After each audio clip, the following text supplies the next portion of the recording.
Are you struggling for consistency in your sim racing? Does your iRating look like a roller coaster? If so, we have good news for you. The way to get more consistent is to first understand what you're doing differently than the professionals. And VRS is the answer. With our competitive subscription, you will have the telemetry, setups, tutorials, and everything else you need to fully analyze your driving. Our data packs and the ability to compare your driving with the best in the world will show you exactly where to adjust your inputs, change your driving line, and shave seconds off of your lap times. And our powerful and precise Direct Force Pro wheelbase and precision pedals are being used by some of the world's best drivers. All these champions agree that VRS hardware is not just the best on the market, it's also priced well below the competition. So if you're looking to upgrade to direct drive and the best pedals in sim racing, VRS is your answer. If you want to get better, get faster,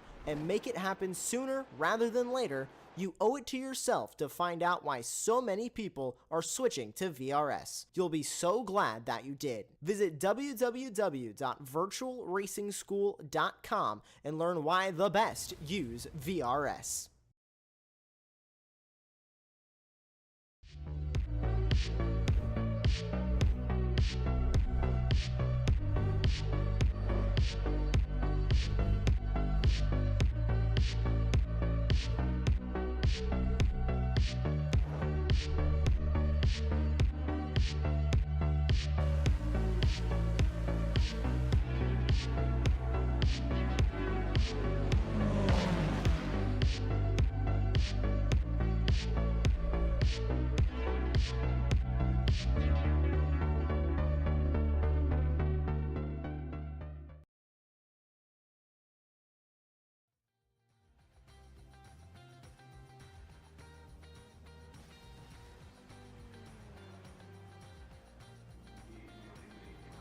Welcome back, everybody, to the Radical Sim Racing European Championship.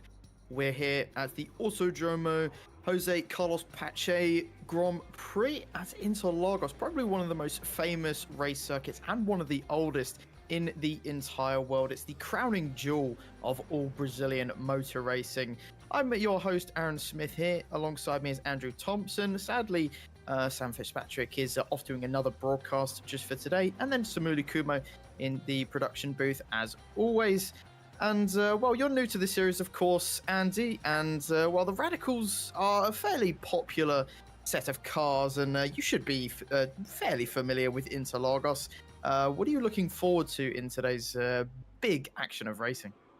Yeah, good evening, Aaron. Good evening, viewers. Yeah, obviously the Radical, driven it a few times. It's a tricky car to handle. It's very unforgiving, and it can actually catch you out really quick. Well, that's what my experience is with this car, and obviously Interlagos, you know, it goes without saying, it's one of them tracks that are, you know, synonymous with racing on, and you know, it's going to be a story of two halves, I think, Raddy. You can sort of see in the track map there, these cars love the straights, love slipstreaming, and love the fast, to just be able to rev right up into the max of their rev range. So, you know, coming out of turn 11 all the way down to the first corner, little bit of a hard braking into turn 1, coming through these center S's, then coming through the Curve of Sol all the way down to turn 4, cars are going to really love it, and we're going to see a lot of slipstream and a lot of lunges into the corners. And there's going to be the tricky part of this track, coming out of turn 4, coming around up to turn number 6, which is the infield part of this circuit. It's going to be very tricky,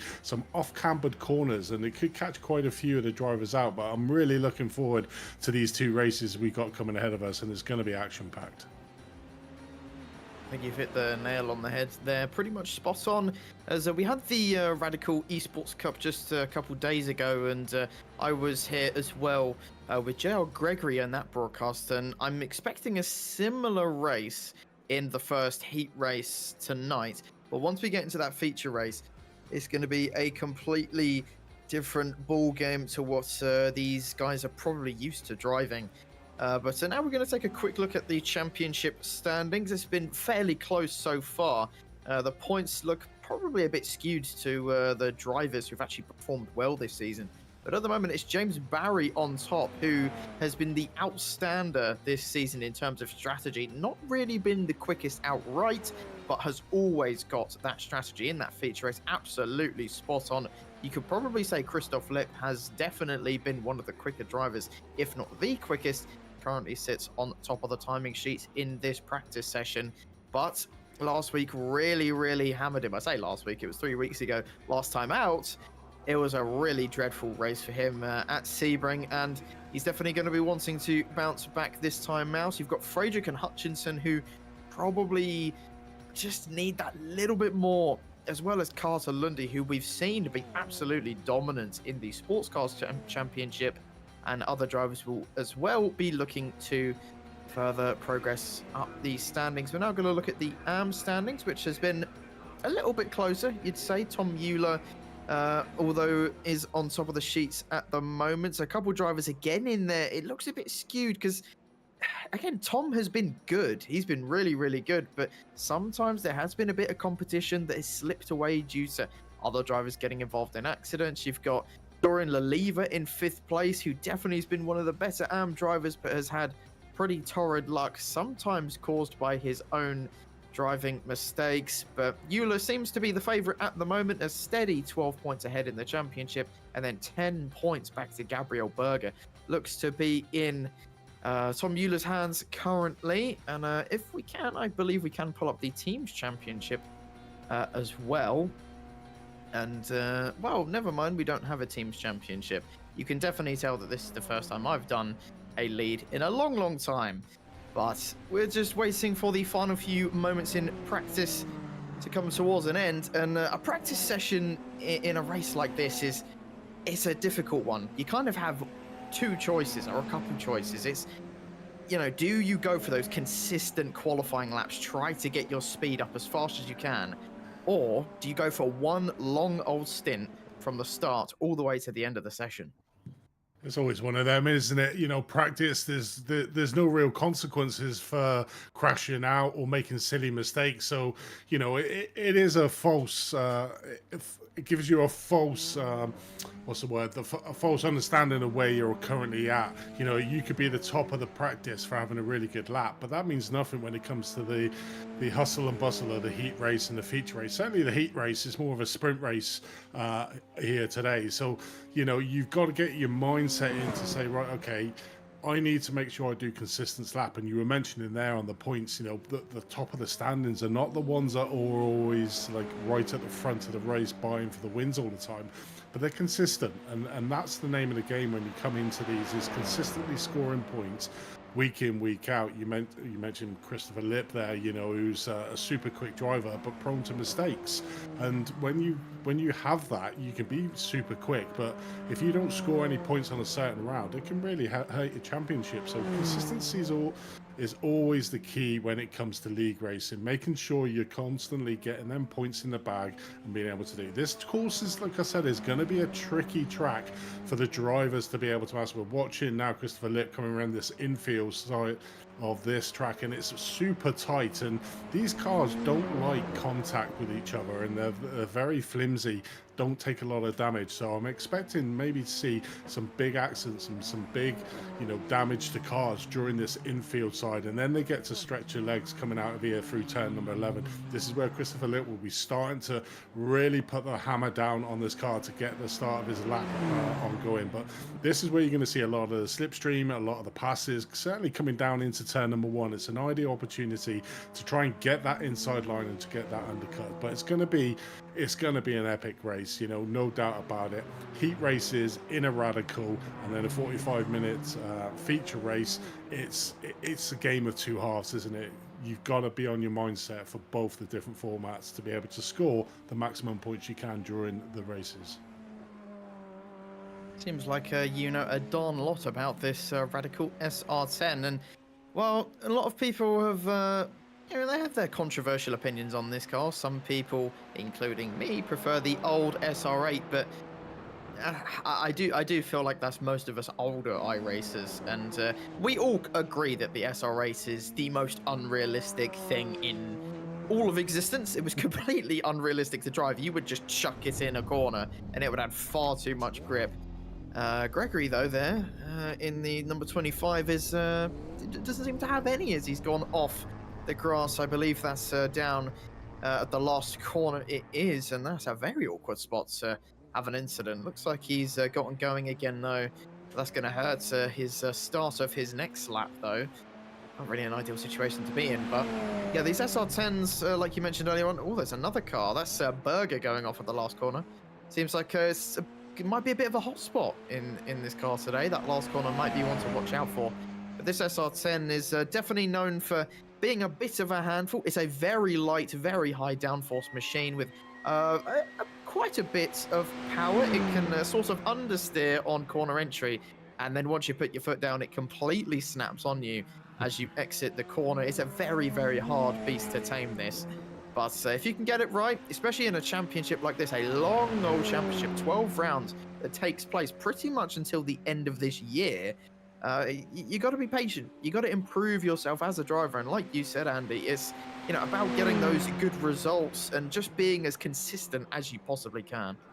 Yeah, 100%. And you probably put the SR10 exactly how it is. It can bite you on the way into the corner. It can certainly bite you on the way out if you are too aggressive with the throttle. You've got to be really gentle with the throttle. I mean, this part of the circuit, like I said, the inside, coming down here into turn number 9, the Pinarino, it's an off-cambered corner. We just saw Dennis early on just getting it slightly wrong, getting the back end twitchy out there. If you put the power on too early coming around turn number 9, we're going to see a lot of what Dennis done, and the back end sort of stepping out the car and losing a lot. We're watching Andres Frederick here now, currently in 4th place overall, so up to the top half of the stands, coming around the last corner, starting another lap here. 4 minutes 37 into a 10-minute qualifier. Barry is at the top of the standings, and as I said, that Gens from back in and McCutchinson take over the mantles, with Barry just going back into 2nd place there. And you mentioned Tom Muller, the top of the AM, currently way ahead of Sacredus in 16th, with Otto Holt there just jumping up to 11th. It is going all over, and he's in 3rd place. Tom, that is an outstanding result there at the moment for the AM driver. I mean, that is an incredible. I genuinely am taken back by that. Hats off to the German. That is really, really some extraordinary stuff. I think I was speaking to Sam when we last did this race that maybe Euler probably shouldn't be an AM. He is sort of getting towards the pros fairly frequently. I think last time out he was in the fight for the top 8 positions consistently throughout the entire race. So yeah, maybe Tom's been put in the wrong category. Not gonna lie, he's ways ahead of Skodinskas in 13th place right now. 8 positions separating those two. I mean, that's if that's not dominance, I don't know what is. But it is just the qualifying session, as Andreas Friedrich there goes on top of the timing sheet. It's the first man into the 128s, but I don't think he's going to be the last, as everyone gets their tyres up to temperature. Christoph Lipp has only just put in his first lap of the session, only 2.5 tenths back from his German compatriot. Gestenbarken goes up to 6th place. A couple of drivers now improving. We're going to see the track and the cars just getting quicker and quicker as the qualifying session goes on and on. Euler now goes up to 6th place. He really is ragging that Radical car around this track and really is showing everyone in the AM category just why he's probably going to end up on top of the sheets in the standings once again after today's 2 races. But I mean, that's incredible. 3 tenths off from Friedrich, and like I said, probably should not be an amateur driver. I mean, looking at it, I mean, if you look at Euler, obviously he's in 6th. You got Christian Otto in 12th. He's only 0.3 of a second off, so it's not like it's a good couple of seconds. It's only 0.3 of a second.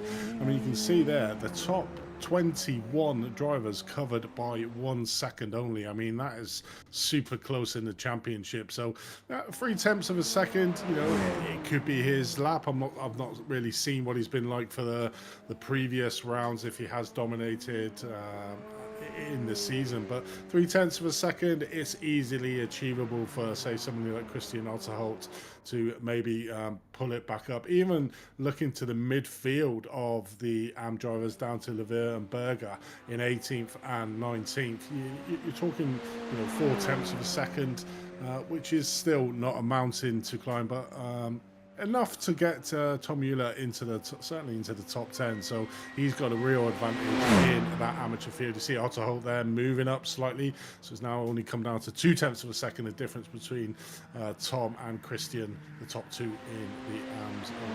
Frederick's currently leading the way on the 128.928. And McDonaldson just 100ths of a second, or tenths of a second slower than Frederick, so super close at the top of the standing. All the field is pretty much covered by less than 2 seconds. Well, I mean, that's why I'm saying that I think Euler's performance is really, really impressive. It's a fairly short track here. One of the shorter, properly used tracks, I'd say, in the world. You've kind of got this, which usually in faster cars is about the 1:20s. You've got stuff like the Red Bull Ring as well, which is fairly short. A couple other tracks as well. Lip, 0.003 of a second separating him and Friedrich. That's going to be a very interesting battle once we get into the race. And I believe it was Friedrich who was one of the drivers who was taking the fight to Christoph Lip most of last time out. And, well, he seems to be doing it again. As Lip last time was very dominant in the qualifying sessions, but in the race faltered. Is it going to be the opposite this time round? Is Lip going to be a little better in those races? Will he just be able to pull away? But like you mentioned earlier on, Andy, the slipstream round here is extremely powerful, and you do not want to lose it at all. If you lose touch with the car in front, you're just going to slip further and further back. So whether in the heat race or in that 45-minute race, we're going to see a lot of trains and a couple gaps bridging open, and drivers probably pushing the limit a little bit more than they should. Only 20 seconds to go left in this qualifying session before we finally get to see who's going to be starting where in this first heat race. And it's a little bit shorter than the official races. That lasts about 25 minutes. This one's about 10 minutes shorter than that. So it's just going to be foot flat to the floor completely for 15 minutes, which is the kind of racing we love to see. Well, that's the end of qualifying. And, well, we expected a German to be on pole today, but this time it's Andreas Friedrich starting on pole, 0.003 of a second ahead of Christoph Lip. Then it's Lasse Sorensen, who put in actually a fairly underrated performance. Only 0.03 off pole in third. John McHutchinson, good qualifying from him. A lot better than it has been so far this season in fourth. And then the rest of the grid, we have Larson in fifth place. James Barry, a little bit disappointed in sixth. Kirakopoulos in seventh place. Tom Mueller starting on pole in the amateur category in eighth. Jorge Gonzaga in 9th place, Christian Barkin in 10th, Sauli Raitanen in 11th place, Myron Iani rounding out your top 12 drivers. Then in 2nd place amateur, we have Ota Holt in 13th overall, 14th Bremer, 15th Busan, Bjorklund starts in 16th, Skardinskis in 17th, Leliva in 18th, Gabriel Berger in 19th, Gordon Haug in 20th place, and then the rest of the drivers, Alexander Scoret in 21st, Paul Clark in 22nd, Craig Gregory 23rd, Graf 24th, Stunskard in 25th, Melis in 26th, Robertson 27th, and Dene Gregory in 28th place. A bit of a shorter grid than we are used to on here. We usually get around, I'd say, 40 drivers, so maybe people not really liking the Interlagos circuit and choosing to miss out this round. Just waiting for one more driver to come and load up. I believe it's Kirakopoulos down in 7th place.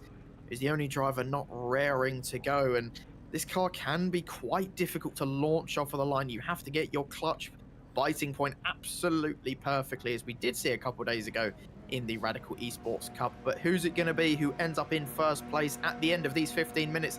Well, turn one might not win you the race, but it gives you a damn good chance. The lights are out here at Interlagos, and it's a really good start from our pole sitter. Looks like Christoph Lip didn't quite manage to match him. Looks like Larson as well had a good start. Didn't seem like Sorensen got that good of a start from third place. They're now all tumbling into the first few corners. It's fairly clean. Oh, there is a car, though, spinning into the barrier in the background.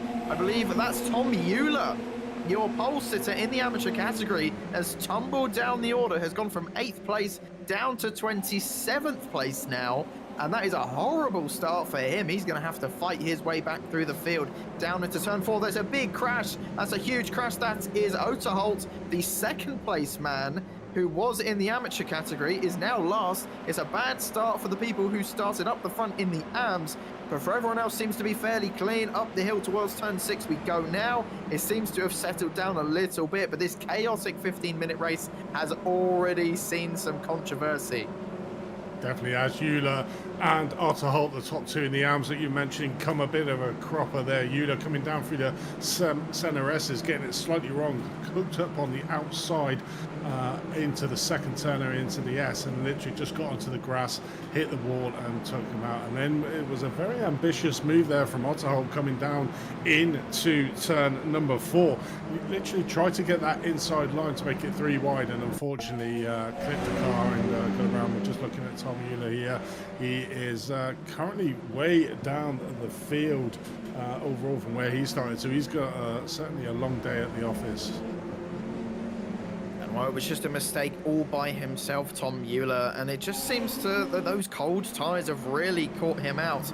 And unfortunately, he's all the way down in 24th. Has made a little bit of progress since that mistake, but we'll keep an eye on him. Excuse me, for the rest of the race. He's definitely going to be one to watch, as that is John McHutchison going for 3rd place, and it's very big contact between himself and Sorensen. Sorensen did very well to keep it mostly pointing in the right direction. Could have been a lot worse for him, but he's gone from 3rd to 6th in one corner. Looked like Sorensen just stuck his nose up there just a little bit too long. Here is Christian Barkin and Kirakopoulos going wheel to wheel up the hill through turn 6. That's a deep dive from the car behind. That's Bremer in the SimRacing Sweden car heading through this tricky midsection, which you were talking about, Andy, which is going to be one of the crucial points on today's track. And if you get this right, you can definitely set yourself up for a nice overtake going down that main straight into turn 1. Seems like those trains that I was talking about are already starting to form up, and some drivers are already losing touch in that slipstream whilst they get these opening lap battles out of the way. But I think it's just going to settle down as we head onto this main straight. Drivers trying to tuck into that slipstream. Kirakopoulos is definitely going to want to get past Christian Barkin as soon as he can. I can see him trying to go for a move around the outside, but Christian Barkin leaves the inside line open, interestingly enough. Thinks the better line will be on the outside. Doesn't actually choose to defend that much. That was Bremer going very wide into turn 1. Loses a place to Iani, who's gone right on through. Mike Busson now going to try and gain a place on the Dutchman to get himself into that top 11, maybe even top 10 if he can put the hammer down, and gets that move done fairly easily. There's contact in the back. That's the number 7 car, and that's Sauli Ryson, and it's caused absolute chaos behind. That's about 3 or 4 cars that's gone spinning. Gordon Haug as well is one of them. I believe Gregory as well. Mellis has had his own spin. But what on earth happened there to the number 7? I think he just went in a bit too deep into the corner, put a little bit too much brake on and locked up the car. It seemed that he got through and didn't cause anything, but then was caught off. A lot of the drivers around him were caught off by seeing the car in there. A little bit of probably twitching in the steering wheel, which has obviously caused the cars to just cascade down the thing. The problem is at the moment, as we can see on track, is that they're super close to each other. One little mistake by a driver has really felt that rippling effect going down the field as well. So it's not good. Let's have a look here. We just see Saudi Ratnan there coming off, and then 2 cars we can just see on the left hand side of the screen, and then we get another couple down there. So I think it's very much down to the braking marker coming down into turn 4, because you're so close to each other. Just looking at Gordon Hagee, see what happened to him as well. He was another spinner. There was contact. You can sort of see slight movement in there. There was no other cars around, and everyone else sort of just in sympathy just came off the field. I think it is that turn 4 is very tricky, because you've been on the power for a long time after turn number 2, coming down that straight down the Retro Oposta, and then coming into turn 4, and if you miss your braking marker because you're so close, you can see how close these cars are together.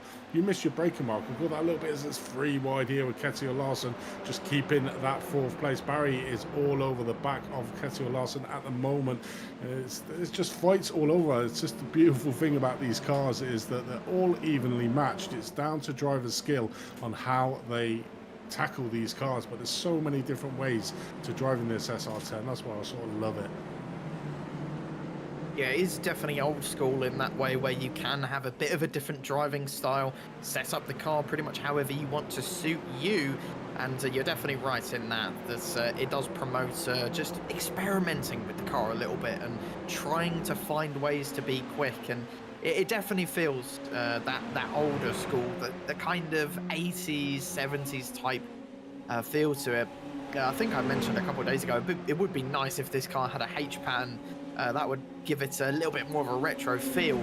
But these drivers don't care at the moment about how retro the car feels. They just want to go wheel-to-wheel racing. I don't blame them at all. The lever, oh, they're going 3 wide into turn 1. This surely is going to end in something poor. And it has ended up in a spin for Scarrett, who kind of just arrived last minute on the outside. Got left out to dry. He's going to have to be careful. Oh, he's very, very lucky not to make contact with anyone else. But that was a bit of a poor rejoin by Scarrett, if I'm being completely honest. And Tom Mueller has already had an incident today. He does not need another one to happen at all. Scarrett now trying to gain a couple positions back that he lost very close between himself and Gordon Haug, who of course was involved in that incident down at turn 4 just a few laps ago with Sauli Ryson, and that tiny bit of contact into the braking zone was enough to put the Finn into a spin. Didn't even mean for that to run, but it did. And well, Ryson is still somehow ahead of him, but only by a few positions as he's trying to gain on Robertson for 20th place. And Tom Mueller, I got to admit, I thought he would have made a bit more progress by now. I don't know if he was involved in that spin down at turn 4 a couple of laps ago as well. It might be the case, considering he did lose a lot of time on that particular lap, going very wide coming through turn 11 there. Very, very, in this dirty air, you really do feel it. That understeer can catch you out if you're not careful. Well, back to the front, Christoph Lipp has taken the lead ahead of Friedrich. And, well, we saw this battle go on and on and on at Sebring. Is it going to go on and on again? But add McHutchinson into the mix. It's a 3-way fight for the lead. Is the Scotsman going to get involved? At the moment, doesn't look like he is. Maybe a bit of a tap behind as McHutchinson tries to sneak up the inside, but doesn't quite manage to get involved. Nearly was a complete overtake from Friedrich, but just did not get a good drive out of turn 4. Now has to try around the outside of turn 6. This is not usually where you see overtakes being done, but now McHutchinson up the inside as we head into turn 7. I don't know if this is going to be able to be a clean move by the Scotsman. If he can keep it round the outside for this corner, he might just be able to get it done. He's got the inside line for this next corner, and indeed, he does get it done up into second place for the Scotsman, but they need to be careful not to lose touch with Christoph Lipp. He's a quick driver, and especially at a track like this, if you give him that opportunity to break away, oh, trust me, he will. Yeah, it definitely was. Frederick was really conscious of Lip there, trying to make the passing move coming down into turn number 4. And it's almost like turn 4, McHutchinson just set up Frederick, just got the car alongside him, and around that infield, if you come through turn number 10 on that inside track, the right-hander, before you come down the hill to start up the fast lap again through turn number 11 is an optimal place, and he put the car in exactly the right place there, and at the moment that's how he's managed to steal number 4. But Fredericks is going to probably try to repay the favour here. McHutchinson going super defensive here, come down to turn 4, just gets back onto the racing line. These three at the moment are pulling away, but Larson behind is trying to bridge that gap, and if they continue to fight like they're doing with the unorthodox lines that they're going to take, it could bring Larson back into play here as we watch Jorge Gonzalez in P8. I mean, the cars are just so tightly compact. You know, it's wheel-to-wheel racing, and you're just seeing moves happening all up and down the field, and it's just an amazing sight to see in this. Even before, we were seeing the cars from 19th all the way down to 25th, they were just like nose to tail around this track. It's quite a difficult place to park, certainly on this infield, to make that passing move tell, but you really got to make the opportunities here coming out of turn 11 and that sprint up to the start finish. And we saw it there before 3 wide coming into the first corner. That inside line is so powerful to be able to make that passing move, and then you can just use the corner and the center S's to maintain that speed around the outside before you head down into turn number 4 again. But we're watching Manayani here in 10th place. Just trying to look on the outside of Genstrom back in to try and make the passing move, but not able to make it stick at the moment. I mean, you're very right. It is a really good track for racing this. And, well, an older track, an old school racetrack with an older type race car, it's a really good combination. And whether or not you're in, first place or fighting for 22nd per se, it's always a fun track to go wheel to wheel at. As Sally Reitonen is finding out, went wheel to wheel with Gordon Haugen to turn 1. And this time, Gordon Haugen was the one that won out. Up into 21st place he goes. We'll try and chase down his fellow Norwegian in front of him, of Scarrett, who was, of course, involved in that accident just a few laps ago, which dropped him down a large chunk of the order. But it's very, very close, and we're almost at the end of this first heat race. It's very short, only 15 minutes long. And it really does fly by, especially when you're side by side constantly with the drivers you're trying to overtake, and especially the ones you're fighting for the championship. And there's contact there with Skardinskas, who got tapped around by, I believe it was Berger. And you do not see contact through that corner very often. And I have to say, it looked like a racing incident to me. I don't really think it was on anyone. It was just hard racing between those all. And that's very close from McHutchinson. Nearly drives straight into Christoph Lipp into turn 1. Was very aware of what was about to happen. Took the wider line into turn 1 and avoided an accident, but it's cost him a lot of time. He's still in the slipstream of Frederick though. And well, the top 3 seem to have around the same pace, and they are fighting tooth and nail for this heat race victory. I'm not complaining. It's an absolute spectacle to watch, and I hope this continues all the way until the check-in. Yeah, it definitely is. I think Frederick actually gave McHutchison a little bit of a tap there coming into turn 1. That's obviously just pushed him a little bit wide, which gave Frederick the opportunity to try and get that inside line in that second place overall. But I couldn't agree more with you there, Aaron, is that these 3 seem to certainly be on pace with each other. It's just the differences aligned, the little battles behind for P2 and P3. And at the moment, Lipp is just able to cut the lines that he wants to around this track, but he's coming under a bit of pressure with Frederick at the moment, but there's not going to be a lot of time for Frederick to make that pass move. A man that was on pole currently running around in 2nd place with Lipp getting that, well, P1 at the moment. But this, like we were saying, the slipstream effect is quite strong on this car to be able to pull Frederick back up to Lipp here. You see Lipp just going left and right of the track, trying to break a little bit of the slipstream. But you can see now Frederick's right on the rear bumper of that SR10 to give a run down here into turn number 4. Will we see Frederick trying to make a move? I believe this is probably going to be, well, it'd be close if it's the last lap or we have one more, but certainly the battle at the moment is between Frederick and Lipp. McHutchison just slightly gone off the pace here as we join back with the back of the field, going 3 wide here. You can see the white flag here, so this is the last lap here. Tom Euler has not had the best of heat races. As he has off again here. Exactly the same corner that he had at the start. That's Guy Robertson. Yeah, that was just Robertson going extremely wide into turn 1, and unfortunately got on the grass and spun the car around. But unfortunately, Robertson, that's all we're going to say for your little incident. As well, we're going to turn our heads to what looks like it's going to be a slipstream drag race all the way to the finish line in this first heat race. Well, grab your popcorn, get out the coffee, whatever drink, beverage of your choice. This is what we love to see at this track. It's 2 tenths now, coming down to about 1.5 tenths between the 2 Germans. Lipp is doing everything he can to weave across the racetrack. Who's it going to be as we come across the line? I think it's going to be Lipp. It just about is by 13 thousandths of a second. Oh my word. I genuinely thought Friedrich was going to do it but unfortunately, I think the weaving from Lipp was just about enough. and he only just got the victory today. It's going to be another drag race. This is for 20th place, and Scarrett gets that position as Gordon Haug was unable to eventually overtake him on the final lap. And we've got another one. This is Tom Mueller.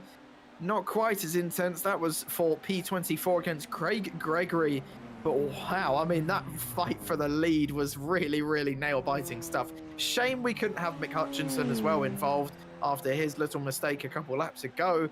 But wow, I mean, that was an incredible finish. And I can imagine a couple pictures and screenshots will be taken of that.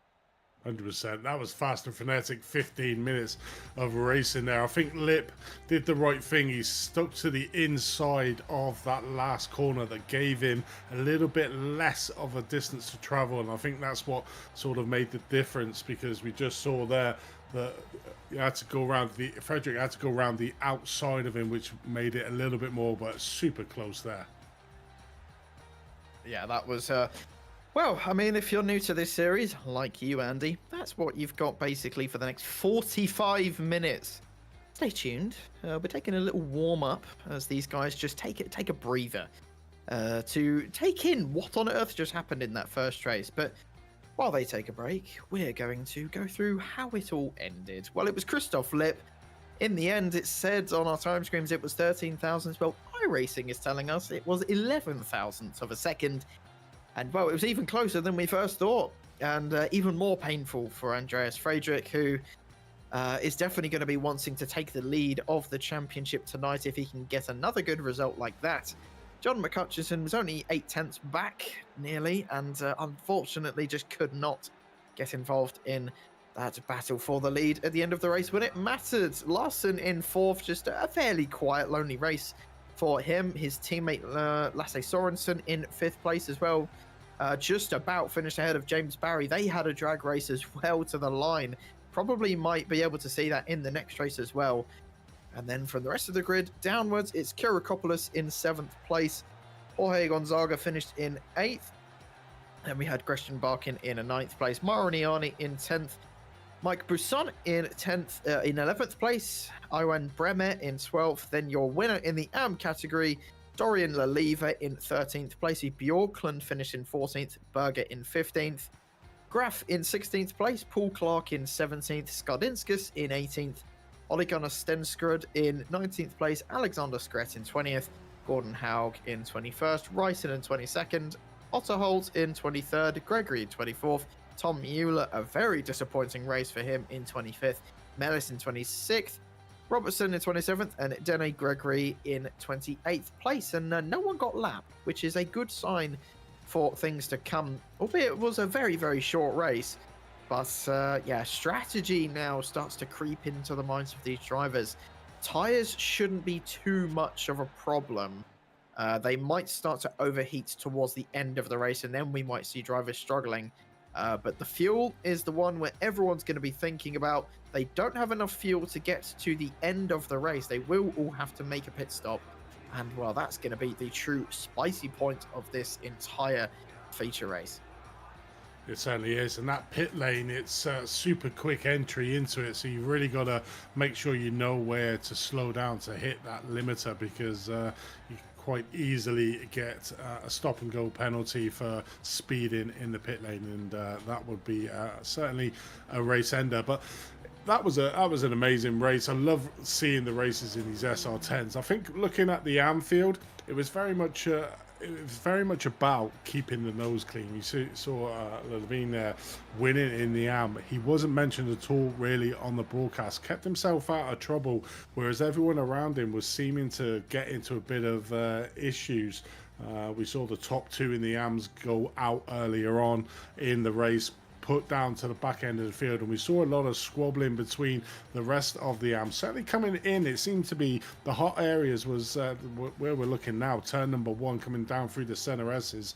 We saw a little bit of argy-bargy between the AMs coming down into that area, and then coming out of turn 11, just making sure that you know you're quite close in turn 10. Like you said, you don't normally see a lot of spins as we're looking at them here. That's we're looking at turn 9 there, just at the bottom of the screen, going down into turn 10, and that seems to be the areas that people are probably making undue lunges, should we say, and putting themselves at risk and other drivers. But in this 45-minute race, I'd expect people to be a little bit, probably a little less hot-headed, giving a little bit more time, considering it's a 45-minute race, so it's not won or lost in the first lap. Yeah, definitely right. I think we're going to see a little bit more of a passive approach to this next race. And, well, for those of you who are looking for some double action, for those of you who do watch other motorsports, IndyCar is on right now. 3 laps to go. They're about to go green. Just, you know, have this on and then just have IndyCar on in the background. It's going to be a 3-lap sprint race. So, you know, enjoy all forms of motorsport. If you're in the UK, it's on Sky Sports F1. So do be sure to tune in to that as well, because IndyCar at the moment is probably better than F1. Controversial opinion. Maybe not. But anyway, on to what actually matters. Into the feature race we go. 45 minutes of utter chaos here at Interlagos, and we'll probably just go through the top half of the grid for you. It's Christoph Lip that will be starting on pole this time round, ahead of Andreas Friedrich in second place. McCutchinson will start third, Larson fourth, Sorensen fifth, Barry sixth, Kirakopoulos in 7th place, Gonzaga 8th, Gresham Barker 9th, Iani 10th, Mike Busson in 11th place, Bremer in 12th. And as everyone else lines up on the grid, we're only waiting for a couple more drivers, Tom Euler and Kirakopoulos. Lelive will be starting on pole in the AM category, so watch out for him, as he will hopefully be able to take a big chunk of points towards his championship, as Euler struggles all the way at the back. Well, put your hands together. We've got one final race for you tonight, as Euler is the last driver to get onto the grid. I wonder if he's going for maybe a bit of a passive strategy to try and jump ahead of the rest of the field. Well, here we go then. 45 minutes of utter bedlam. Who's it going to be this time round? And it's lights out and away we go. It looks like it's a good start for Friedrich. A bit of a better start than Christoph Lip this time round. And Lip doesn't seem to be able to get off the line as quickly as he wants. And it's Friedrich who leads the way into turn 1.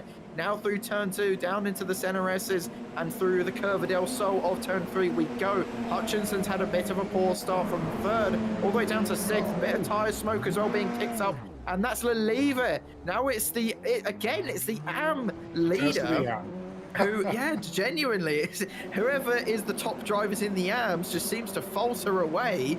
And well, I'm expecting the 2nd place AM driver to come tumbling down the order as well, like it happened in that first race. But a horrible start for the Frenchman, who I said before is looking to gain points on Tom Euler, who's made some decent progress so far, but we'll definitely keep an eye on him for the rest of this race.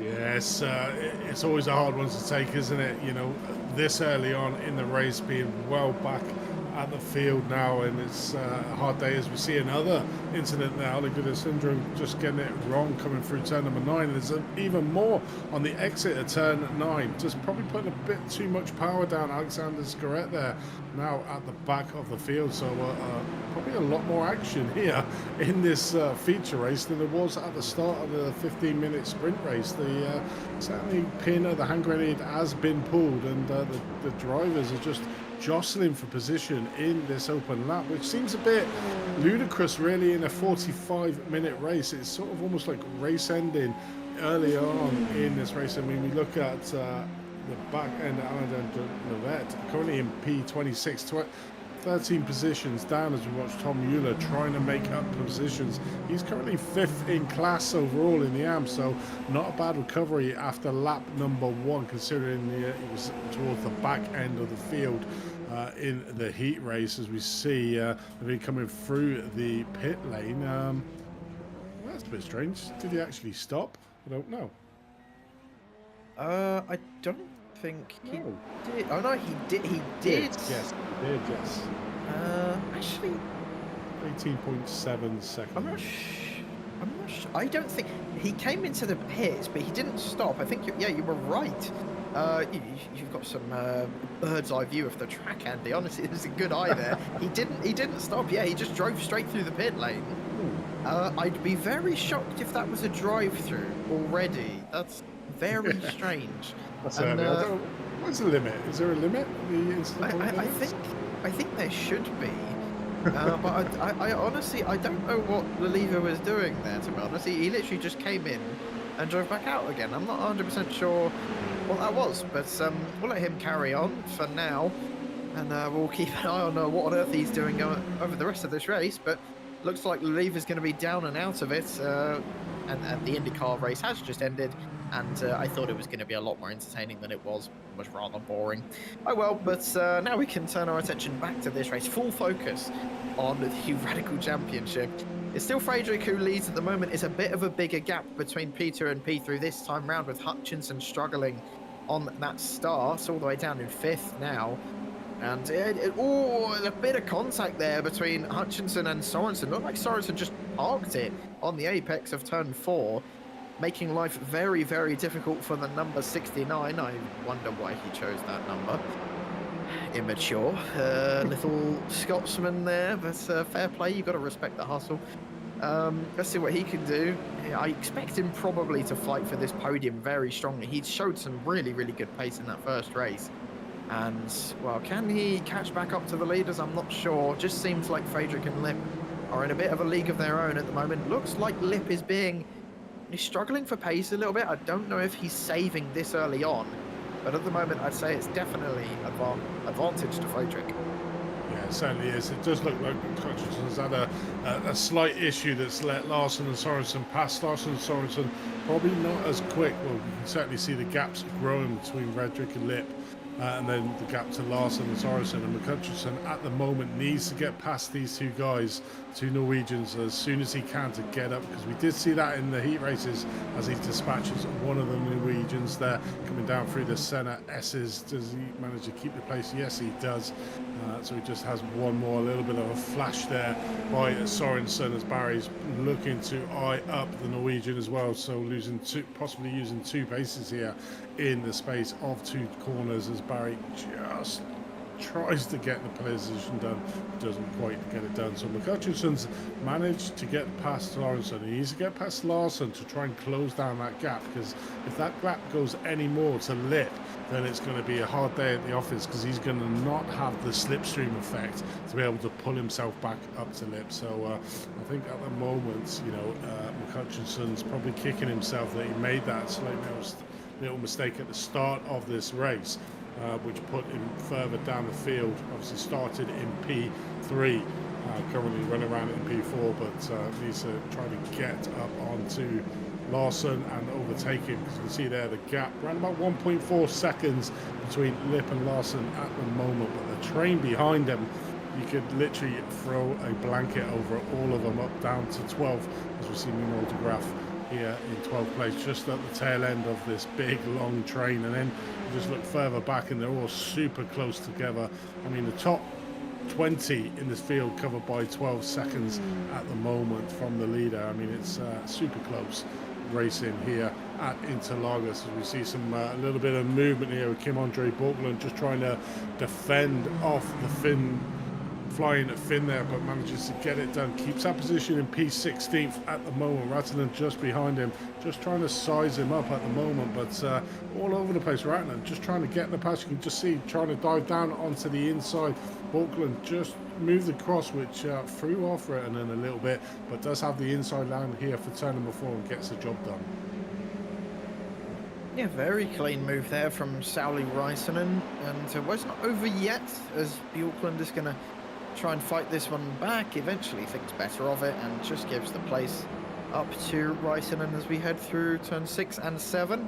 And I expect the race to sort of calm down a little bit now. We will probably still see some battling and some moves going on as we head towards those first pit stops, which should happen around the 30-35 minute mark. A bit of a lock up there in front, and actually it was a spin. That's Iwan Bremer that went for a cheeky little spin into turn 10. I thought it was a big lockup at first, but no, I think he just might have locked up the brakes or gotten onto the grass on the outside. Unfortunate for the SimRace Sweden driver. Didn't do too bad in the first race, probably ought to have done a little bit better, but a bit of a mistake there. Definitely ruining his tyres for the next few laps, as famously the tyres on this car overheat very, very easily. and you do not want to lock up, you do not want to spin or go for a half spin. You want to baby these all the way until the end of the race. So you'll definitely see the more passive drivers like James Barry, who usually, like we said, doesn't really have the out-and-out pace, but is fantastic when it comes to fuel saving and tyre management. So expect to see him shoot up the order later on as Holt goes past Skodinskas there. That's for third place in the amateur category as the Lithuanian just tumbles down the order. And well, Oliva this time has come into the pits and actually has stopped in a box. I still have no idea what happened that first time round, and maybe it's a question someone will have to ask him. But he has come into the pits, I suspect, for fuel at least, and I believe I am correct as he comes back out ahead of Alexander Skaret, just by about, I'd say, 5 seconds there between those two. And Laliva can still have a decent race, but it's going to be really difficult for him to come back through the field now. And a bit of communication going on there between two drivers. Just heard that in the voice chat. Ole Gunnar Stenskrud just getting let through by Melis, the Belgian there, being very, very friendly and just letting the driver there through. Also heard some voice chatters from McCutchinson complaining about the flashing from, I believe it was Sorensen. He was not very happy with the flashing that's going on. He thinks that he passed him fair and square. Well, can he pass his other Norwegian rival? And this will be for third place this time round, and then it's game on for McCutchinson. The comeback there, going very wide on the exit of turn 4. That was most certainly an off track. But what can this Scotsman do over the next, I want to say, 35 minutes? I think it's going to be a hard day at the office. It's like I said, I think the gap's too big now between Lip and Larson. They haven't got the slipstream effect. You know, McCutchinson is probably looking at the P3, which will still be a great result for the Scotsman to be able to get that P3, but probably a little bit disappointed, you know, certainly after his showing in the heat race where he was certainly on pace with Frederick and Lip at the front. Sort of his little mistake, I'm not sure what it was, but really put him behind the two Norwegians. But I think I tend to agree with McCutchinson as well, is that you know, I thought his pass on Sorensen was A-rated, and there was no issue with the pass to be able to get through. And it's probably always one of them. I really don't like people flashing their lights for no sort of reason. You know, I do find it a little bit probably unsportsmanlike if it's unjust. If it's just, then yeah, fair enough. Or if you're the leader trying to get past cars, then that's fair enough as well. But just flashing your lights for trying to put drivers off in front of you is always that one of them. But the topics of conversation: is it sportsmanlike or is it unsportsmanlike? I'm certainly on the unsportsmanlike conduct, because if you can't get past someone by pure outright driving, then flashing lights to try and put somebody off, I think, is a bit underhanded. But at the moment, we're currently watching Tom Mueller here trying to make a comeback. He is looking for that third place in that AMP. Does manage to get that move done. No, he doesn't. He stays in P4 at the moment. Got to get past Bremer to be able to get on to Christopher Otterholt up in 17th place at the moment. But considering where he was positioned in the start of this race, I mean, he's doing quite well to get himself back and claw back some points that he certainly would have lost in that 8 race. Well, the only thing that's keeping Tom Mueller safe is the fact that in this championship you score points based on where you finish in class and not overall. So that's the only thing that you know, maybe isn't as annoying as losing out all of those points-paying positions as you do get in some other championships. But like you said, if he sits in P4 right now, could turn into P3 if he can get up that road and overtake Otterholt. But first, like you said, has Bremer in his way. Looks like it's going to be a fairly textbook move, but Bremer's going to come back at him with a nice switchback fake and dummy, a bit like Daniel Ricciardo used to do back in the day. Oh, what happened to Danny Rick? We miss you. But didn't look like he didn't get a good exit coming out of turn 3. And I think this is going to go advantage Euler, but don't forget about Skodinskas, who's just arrived on the scene. He could take both of these for an absolute treat. Looks like he's already got Bremer. Not quite, though. That was very good defensive driving from Tom Mueller to keep that position. Bremer as well did decently enough. I honestly thought Skadinskas was about to go past the pair of them, but it just wasn't meant to be that time round, and Tom Mueller finally has got past Bremer and hopefully can just shoot off into the distance and catch up to Ulster Holt, who's now 4 seconds ahead. That is a long old way to go in a race like this, considering that Ulster Holt is just about inside the slipstream of the cars in front. And, well, Euler's got a bit of a task on his hand, but it's a long race, long old race, anything can happen. And, well, he's P4 in class at the moment. It's not horrible. I believe he still will be leading the championship after today, but it's not an ideal situation at all as McCutcheon gets up into third. Yeah, it definitely is. McCutcheon managing to get past the two Norwegians, and has got a tall order now to try and bridge the gap to Lip, who's having a really good battle at the front with Fredericks at the moment. Currently looking at Kim Andre Bortland in 16th place as we move back up to the front half of the field, and the two Norwegians working together here to try to get past McCutcheon again. But I think this is where it is. Oh, McCutcheon goes slightly wide, and this is Larson just coming side by side here onto the infield side. Unfortunately, McCutcheon had the inside line there, so Larson could not get that position over him, but he's going to be defending a lot more now, so he's going to lose even more time. You can sort of see the timing tower was around about 3.2 seconds up to 4 seconds at the moment, so playing super defensive, and he's going to be certainly open to that slipstream effect. I mean, look at that, about 8 cars just lining up behind McCutcheon here, and he's certainly not going to have the slipstream effect here coming through turn number 11 going on the start finish straight, so will be open and has to play super defensive to the flying Norwegians behind Larson Sorensen. Then you got Barry just behind him in 6th place with Hobbs and Genstrom back in with Gonzala in 9th place. And this is certainly the battle for that top 3rd position. Any one of these 9 cars could actually get that 3rd place. You see a really late lunge there by Barry, and unfortunately gets this slightly wrong, and both Norwegians taken out there. Probably a little bit of an optimistic move maybe from Barry. Yeah, definitely. I don't even think he was trying to go for that. I think that was accidental. Probably missed his breaking point, and I can hear some apologies coming on the radio. That possibly could be from James Barry. Well, we're going to take a look at a replay of what happened, and I genuinely think, yeah, and I did just hear from the comms that it was a mistake from James Barry. Did not want to go for that move at all. Was just a tiny little bit too late on the brakes. Either that, or maybe something's gone wrong. Maybe a brake pedal issue. I'm not quite sure, but whatever happened to James Barry, it spoiled his race. It spoiled Larson's race. It spoiled quite a few people's race, to be honest. It was about 2 seconds from 3rd to 9th, and well, that's just gone up to 6 seconds. So, oh, thank you, Barry. We had a lovely battle going on, and well, you and your brake pedal, unfortunately, has just. Well, we'll keep an eye on what happens to James Barry over the course of this race.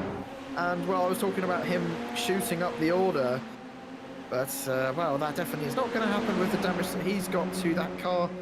And well, we'll keep an eye on other drivers as Gresham Barkin comes into the pits, as does Barry, unsurprisingly, with that damage, as Gresham Barkin is missing the entire front end of his Radical SR10, definitely not helping his aerodynamics whatsoever, and will probably be taking the fast repair and also fuel as they come into the pits, and we'll see where they come out in terms of the rest of the field.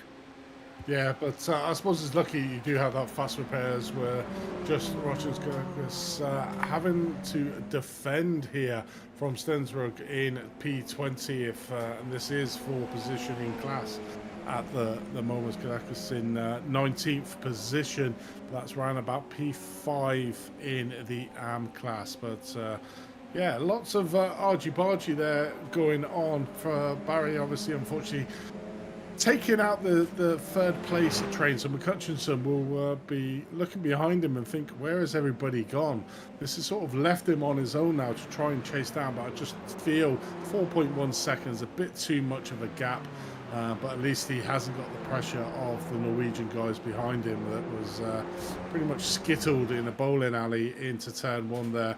You can sort of see behind where we used to have a train of 8 cars is very much splintered out now, with Karol Kvapos managing to profit that from there in 4th place. Sorensen managing to keep going around in P5th, with Annie in 6th place at the moment, but very much spread out now in the top 6th overall. But looking further down the field, you know, you've got some good battles.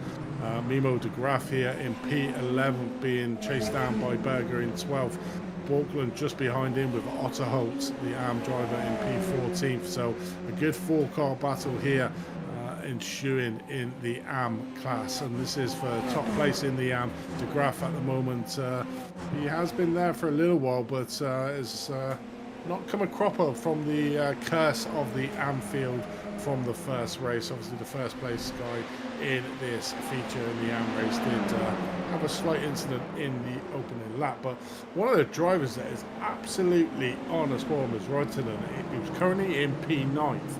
He is up 13 places from where he started this feature race, so certainly showing the pace that he had in that heat race at the moment, and really making inroads. Currently P9th in the pro field, but up 13 places in this feature race so far after 20 minutes. He's done a fantastic job and benefited a lot from silly mistakes from other people. Cough, cough, James Barry taking out half the field. No, but I don't know what went. Way to make the guy feel bad, Aaron. Well, I mean, in fairness, he did take out 5 people, so, you know, whether it was an accident or not, you know, it remains to be seen. But whatever happens to James Barry, I hope it was an accident. I really do. I'm sure it was, mate. I'm sure it was. But yeah, the battle for AMS, like you were saying, is just starting to heat up a little bit between Berger and de Graaf. A little bit of teamwork going on between some other drivers throughout the field. I can assure you that it's not between these two. And Bjorklund as well, trying to look for some overtakes on these two up ahead of him. Also Holt as well behind him. It just seems like people at this stage of the race are trying to get in as best as a position as they can before those pit stops. And even if it's just by a 10th, it goes a long way. Excuse me, when you're coming in for a pit stop, and really can make a huge difference towards the rest of your race. And well, the battle at the top, I must say, has been a bit stagnant. Like I said, I think Lip might be using it tactically, though, as Bjorklund gets awfully close to the back of de Graaf, as de Graaf seems to be struggling on this lap anyway. Was very close to Berger on these last few laps, fighting him for the lead, but now just seems to, maybe his tyres, maybe he's pushed that little bit too much too early on, and is really struggling to keep the pace on, as this should be a relatively simple overtake for Bjorklund, as Larsen comes into the pit lane to go for his first and hopefully only stop of his race. And Bjorklund makes his way up into 11th place ahead of de Graaf. Fairly easy overtake there, as that's one of the lapped cars, I believe, letting these guys through. Not the best way I've seen a lapped car let people through in my entire life, but they got through safe and sound, just about. As that's Gregory, who's had a bit of a tiresome race, both in the feature and in the heat race. That's very close between Otter Holt and de Graaf. De Graaf is really struggling now, and I would not be surprised if he falls back even further, possibly to 14th or 15th, as he's really struggling. He might even have to come in for tyres at this rate. I'm not sure how bad the tyre wear is around here, but everyone that's pitted so far has not taken tyres, so I don't suspect them to be a real issue for this race. We're just about at the halfway point, and well, it's fairly calm here. And, well, you can expect it to heat up in the next 5 or 10 minutes when everyone piles on into the pits. You want to run that fuel tank as dry as you can, and you'll definitely see the top drivers doing that. it certainly seems to be the midfield, top end of the AM is where all the action is at the moment. You can see in the timing tower on the left, the top of the field is pretty much been opened up there. The Frederick Lip battle still ongoing, with Lip just being a degree of a second behind. As we see Berger here just going down the inside of Otter Holt, taking that position there, making the top spot in the AM at the moment. But these two are certainly having a really good battle with themselves, Berger and Otter Holt here. De Graaf not that far off, around about a second off this battle. You just see him there in the foreground, trying to close up. But these two here are certainly having a good battle, Borkland and Berger out front. Otter Holt is in second place in the AM, P12, just sandwiched in between himself and De Graaf. So a bit of a battle, which is good for Berger to be able to keep up with a pro, use the pro slipstream, follow the pro's line to be able to try and maintain that gap at the front. But being this close can be have its hindrances, is trying to get that braking marker, not overshooting the corner, and all the good things of being so close to the car in front. A little mistake by Borgland would be a race ended for Berger. Berger at the moment is your top AM driver in the field, and maintaining that little bit of 1.1 second gap between himself and Otter Holt in P12. Yeah, the AMs seem to be really one of the better championships today anyway, as Eula, of course, has been struggling, but has had a decent recovery drive in this race so far. The lever, of course, with his questionable pit stop choices, all the way down in 26th place, and we probably won't see too much of him for the rest of today, as he really did lose about 20 seconds from that first drive-through that he basically did. And I've also noticed the gap at the top as well between Lip and Frederick has extended now to 1.4 seconds, and that is around where the slipstream starts to falter off. And well, Frederick probably should start putting the hammer down a little bit, trying to extend that gap as much as he can, and of course give himself that buffer when he comes into the pits. And I still don't know if it's Lip that's just playing a bit of mind games and he's just fuel saving to the max, and once we come into the pit lane he will just storm ahead of everyone else. We'll wait to find out. But the top 5 are the only ones inside 10 seconds, compared to about 5 laps ago when it was about the top 15. Oh dear, speaking of the top 15, that's Otter Holt going for a spin. That's also De Graaf going for a spin. We know he's been struggling on the last few laps, and well, if his tyres weren't dead now, they definitely are at the moment, and he's sliding his way through the final corner. And that was a really poor rejoin from the Dutchman, as he just came back onto the track right in front of Otter Holt.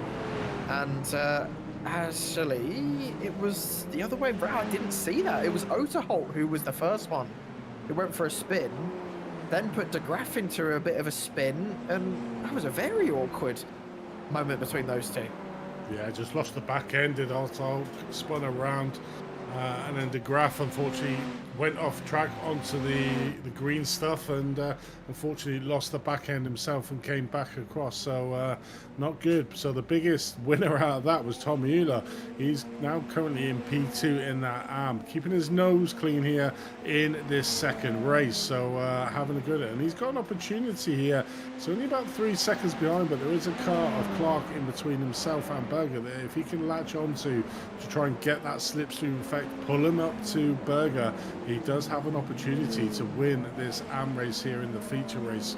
Currently still got enough time to do it. There is the round of pit stops to go as well, so there's quite a few of the drivers, all of the top 16 at the moment, all need to still pit in for their mandatory pit stop here in the feature race. But Tom's looking good, considering he was like the tail end of the field here in the feature races, steadily made his way back through. And I think patience is certainly the key to this event. We've seen so many incidents with the AM field just getting embroiled with each other and making silly mistakes, and unfortunately taking not only themselves out, other the drivers around them. So it's certainly one for the patient drivers, and Euler at the moment is doing exactly that, up to P13th. Trying to chase down Berger for that win.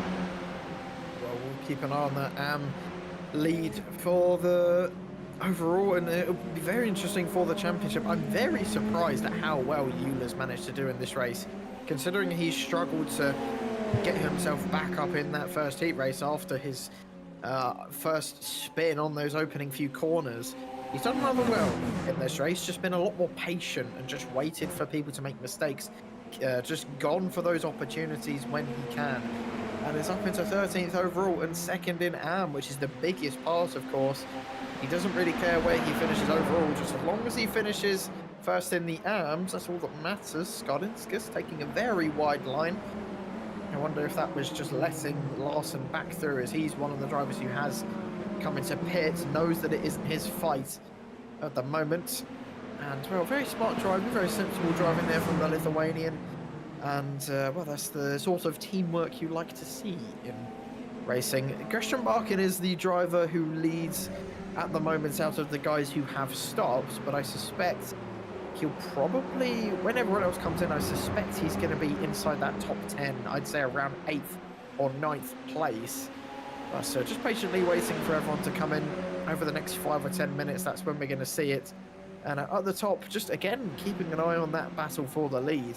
Lip has managed to close Frederick down a little bit, about 2 or 3 tenths over the past few laps, and we're all just waiting for this race to kick off. And, well, don't worry, it will happen eventually. There's a couple battles going on up and down the grid. There is Bremer getting passed by Tom Mueller, and actually I think it might be the other way around. I think Bremer is the one attacking Euler at the moment. Maybe Euler's struggling a little bit for pace, and, well, he's not been overly quick today. I mean, he did have a good qualifying, but in the races anyway, not set the most blinding lap times I've ever seen. And yeah, just seems to be lacking that race pace a little bit, but maybe he's just strategically saving. Of course, we'll find out when everyone comes into pit, but still got another few minutes to wait before that happens. I suppose he's being a little bit cautious with what happened in the heat race beforehand. You know, he's lost a lot of points, and it's all about damage limitation at the moment for Tom Mueller. So, you know, he's realised probably that he's in second place in the AM. Berger is certainly up the road a little bit too far at the moment, as you see Berger there going into the pits, and Tom Mueller takes over that P1 position in the AM. And it may be down, like you were saying, you know, just using the cars in front of him to just do a bit of fuel saving to try and do the overshoot from the Berger who was in the first place. So we'll see how that pans out after the round of pit stops, because like you said, you got that strategy effect of the pits. Do you go in early for the pits and try and undercut people, or do you just take it right to as far end, go into the pits, take less fuel on board, so save time in the pits? It's all that strategy game in these 45 minutes races, as we see here. Gabriel Berger just coming out, and I think that is the graph that he is now fighting for. No, it's not. Stefanos Milis for P20th. So this is for position, and have them both.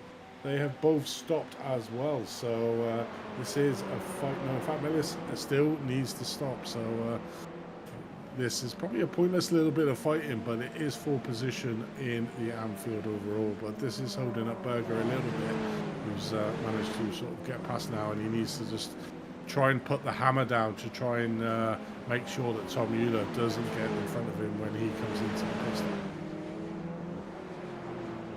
Yeah, not much point the Belgian fighting that one at all, as Berger probably will just shoot off into the distance now as Clark comes into the pit lane as well.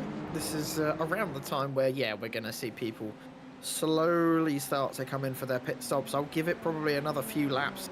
Skodinskas also comes into the pits for his first one. James Barry really seems to be struggling for pace at the moment, as he is one of the drivers who has come into the pits. He, of course, caused that big pile-up about 10 laps ago between the two men that he's surrounded by, between Larson and Rennsport, and I believe Sorensen was also involved, as this is Larson trying to go ahead of Barry. Barry doesn't really have the outright pace to fight that one, And well, James Barry's usual mastermind fuel saving and tyre saving all went out the window because of his own incident. And all the two teammates going wheel to wheel now. Christian Barkin and Larson, they really do not want to afford contact here.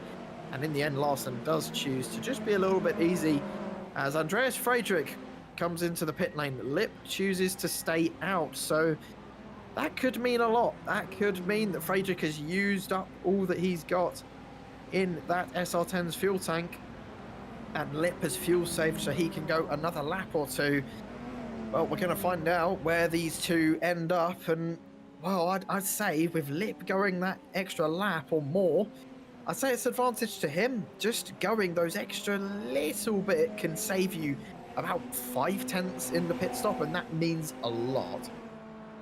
Definitely is. Quite a few of the drivers in that pro field have managed to eke out another lap over Frederick, so it's going to be interesting to see now how if Frederick can maintain that first place. I think he's quite comfortably got the second place with the gap that was between himself and McHutchinson. You can see there the gap, 7.3 seconds to Lip. Lip was around about a second behind Frederick, so there should be no problem for Frederick to come out into second place, but certainly using a lot more fuel than the rest. As we see, is Lip going to come in to the pit lane this time round? Only time will tell, as we're currently watching Berger at the top of the AMS at the moment. You can see Tom has managed to close down the gap slightly on Berger here in this, so this is certainly game on, and Tom can now see his target in front of him as Christian Lip comes in to the pit lane. Let's see how close he can get out in as McCutcheon's comes in for their pit stop. Sorensen, yep, he's in as well. Buisson, is he going through? Yep, it looks like everybody's coming in now, so this will be pretty much all the pit stops done. It's only Kim, Andre, Borkland and Owen Bremer need to come in. So there's Bremer. Borkland's managed to it's going to be close. Get that other one. Let's have a look at this on the exit. Lip, I think, has got it. Lip has got it. He's got over that deficit of 1.2 seconds, but is the speed going to be the telling factor here?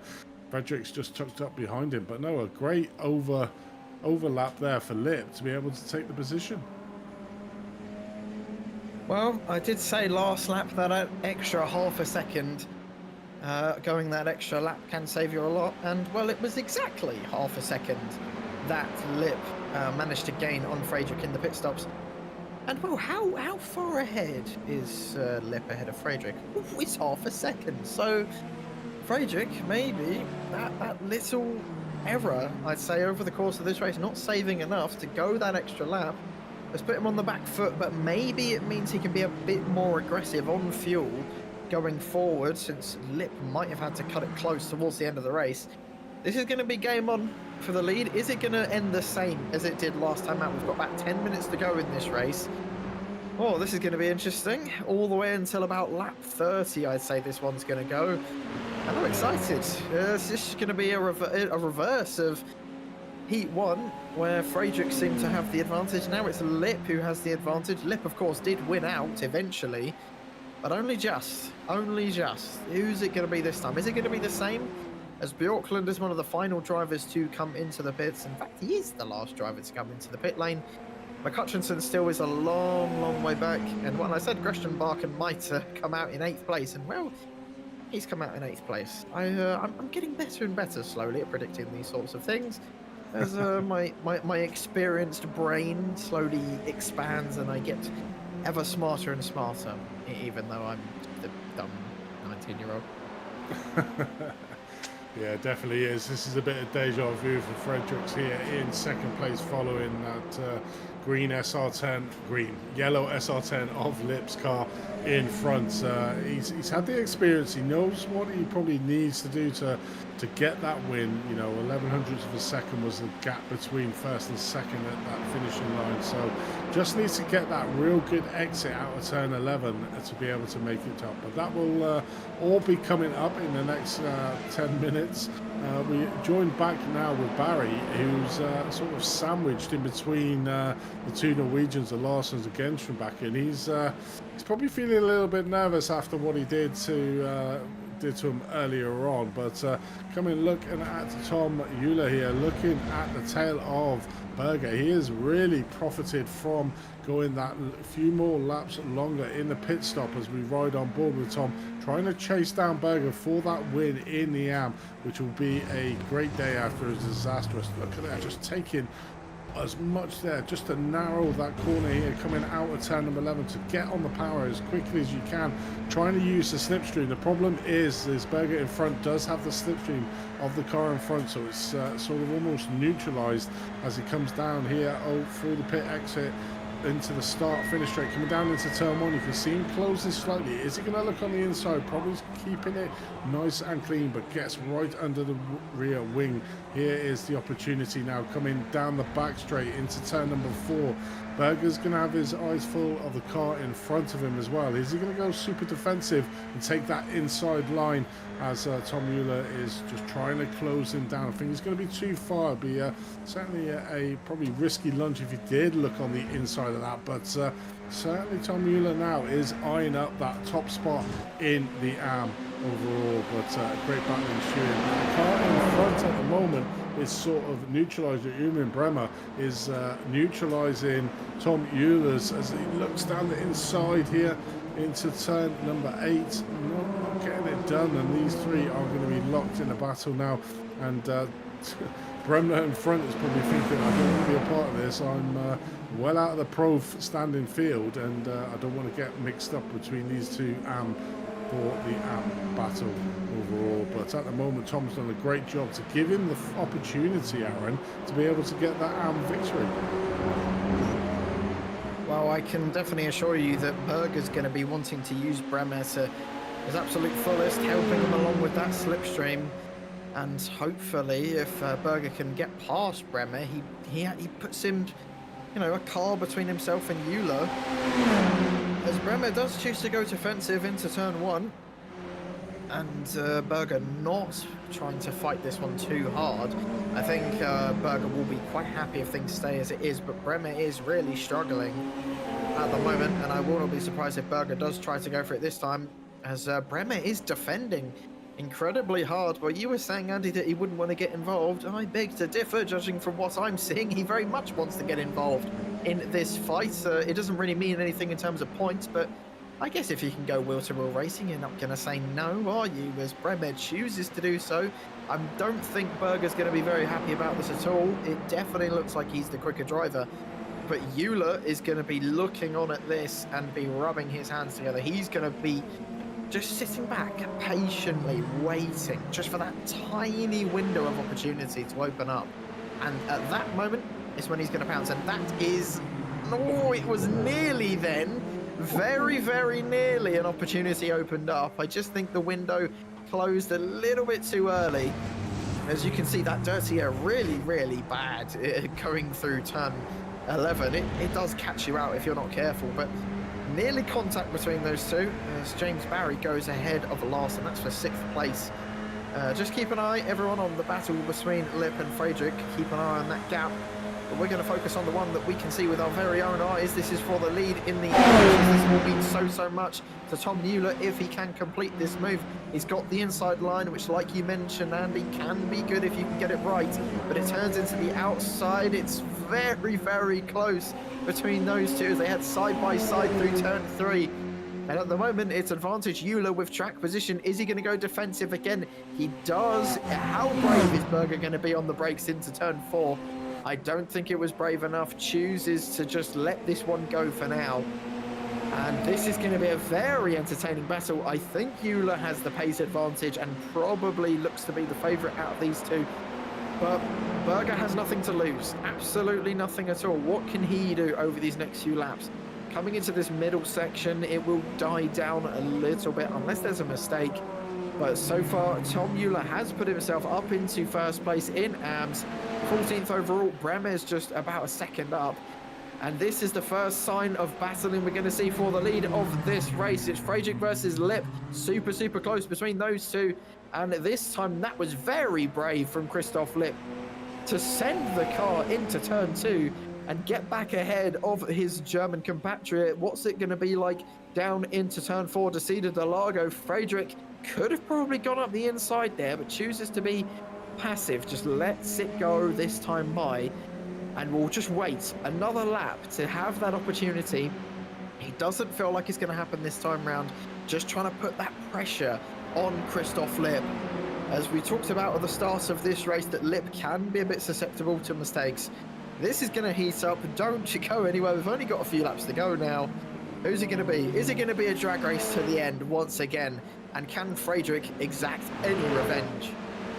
I think they've probably got one, possibly 2 laps left to do. Frederick sort of almost backed out of that corner. He was side by side coming through the first turn, but then Lipp really just committed to the corner, almost like chopped off the front end of Frederick to make him check there coming into the second corner, because that was almost like a carbon copy that we watched with Euler and Berger going side by side. But unfortunately, you know, Fredericks did back out. He does still have that slipstream effect, which will pull him up here again into a possible opportunity. But you can see Lipp going super defensive, taking that inside line at the last possible minute, just diving out to get the faster speed, which gives the opportunity slightly to Fredericks to have a look, but not in this lap.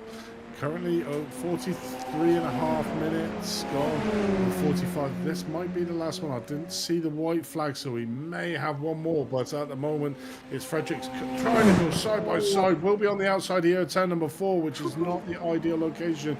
Literally nose to tail with these two drivers of Lipp and Frederick. Who's going to win out here? I think the thing that Frederick needs to be looking at, if he can't make the passing move here, he's putting Lipp under a whole world of pressure, is to get that exit onto turn number 12 spot on to try and slipstream him as he cuts off his nose. Lipp produces a little bit of a gap. This is just going to go all the way to the line.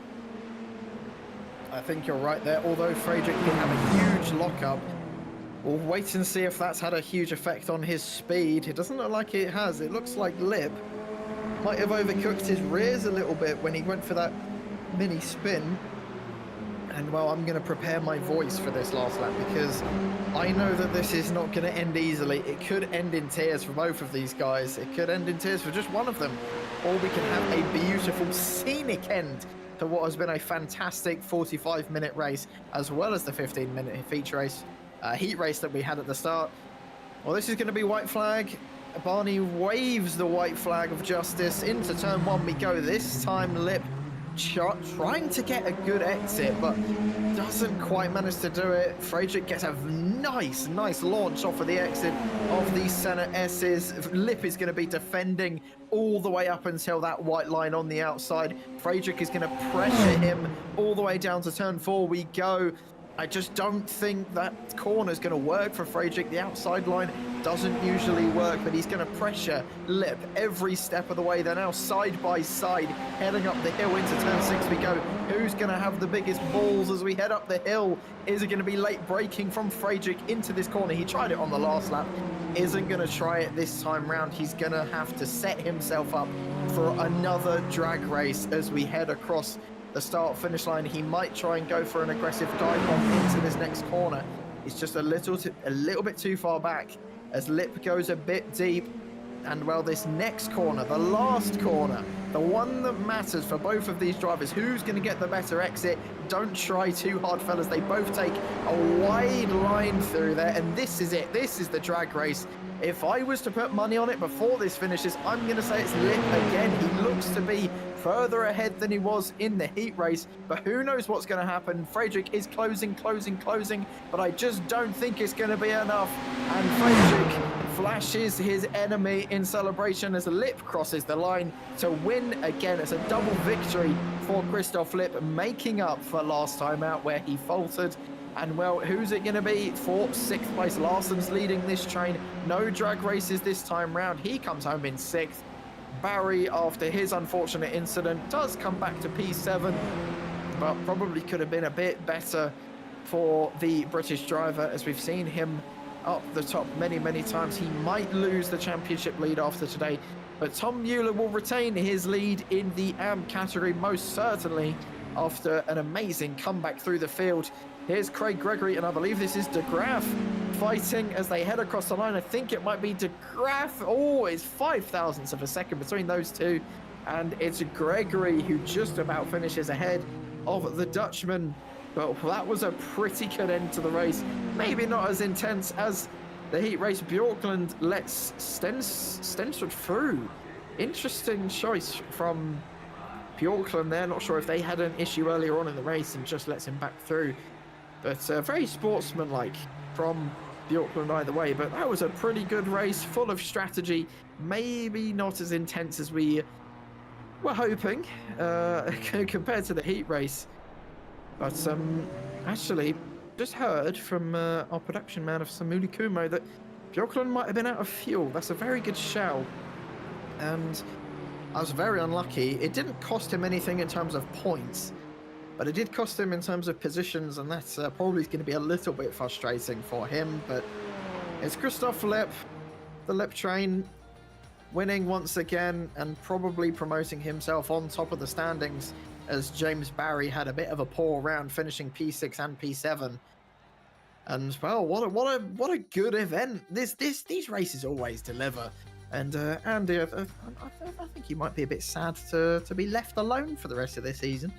But anyway, this is how everything finished in these feature race results. Christoph Lipp just about 1/10 of a second ahead of his rival Andreas Friedrich. That's going to be a beautiful battle to watch over the rest of this season. And it's John McCutcheon in third. Probably could have fought these two for the lead, but just had a bit of a poor start, unfortunately. And then it was Kirakopoulos with another good P4. He had a good finish to the race. Lasse Sorensen in fifth, Larson in sixth place, James Barry in seventh, Christian Barkin in eighth, Mike Brisson in ninth place, Jorge Gonzaga rounds out the top 10, Mauro Nioni in 11th, Räisänen in 12th, Bremer in 13th. Tom Mueller wins in the amateur category after a very, very impressive comeback. Then it was Gabriel Berger in 15th, Paul Clark in 16th place, Craig Gregory 17th, Menno de Graaf in 18th, Otto Holt in 19th. Gordon Howe grounds out your top 20, and the rest of the grid is Skardinskas, Stensrud, Bjorklund, Scarrett, Leliva, Mellis, Robertson, and Gregory to round out. Your 28 car field was a bit short in terms of the field today. We're usually having around 30-40 drivers here, but either way, good bit of racing, and well, Andy, I hope you enjoyed it. Oh, thoroughly enjoyed it. You know, it's always a good combination, this track with the SR10s. You know you're going to be bumping and grinding with the cars around you. Such open cockpit. It's great viewing when you're actually in the car driving it as well. So, you know, you get all-round view, and that promotes some really good races. You know, there was a bit of argy-bargy at the start of each of the heats and the feature race, but you're going to get that in these cars. You know, they're so close together, so evenly matched, you know, that you're going to get slight incidents. But all in all, it came down to the racing, which is where you want to be when you're in a league race. I mean, yeah, it was a really, really good day of racing, and I'm not sure if any of the drivers are going to choose to come up for an interview. It was a very topsy-turvy day for some of our drivers.